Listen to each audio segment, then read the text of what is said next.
Hello বন্ধুরা, চলে এসেছি নতুন আর একটা ব্লগ নিয়ে।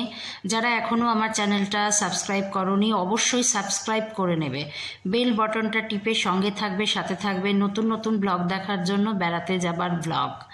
তো ছোট্ট একদিনের ট্রিপ যদি তোমরা করতে চাও তাহলে অবশ্যই এই জায়গাটাতে চলে এসো।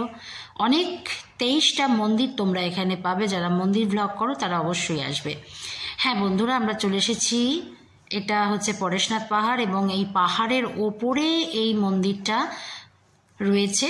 তোমরা অবশ্যই এই মন্দিরটা দেখতে আসতে পারো। আর হ্যাঁ, এটা কিন্তু জৈনদের দুটো সম্প্রদায় আমরা জানি, এক হচ্ছে শ্বেতাম্বর, দুই হচ্ছে দিগম্বর। তো এটা শ্বেতাম্বর জৈনদের মন্দির।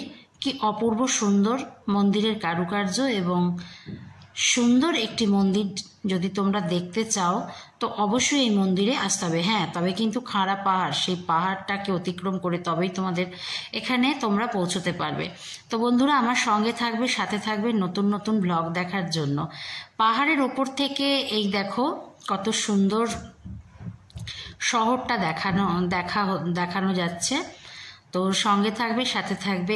সোনার মন্দির, এ দেখো এটা সোনার মন্দির, না না না সোনার মন্দির না, সোনালি রঙের মন্দিরটা। এই মন্দিরের ভেতরেই কিন্তু জৈনদের তীর্থঙ্করদের সবাইকারই মূর্তি রয়েছে এবং পুজো করা হয়।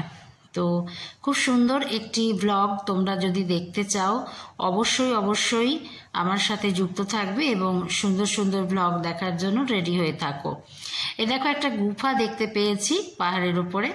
তো তোমরা সবাই সঙ্গে থাকবে, সাথে থাকবে। আর অবশ্যই একদিনের ট্রিপের জন্য পার্শ্বনাথ বা পরেশনাথে আসবে। টাটা।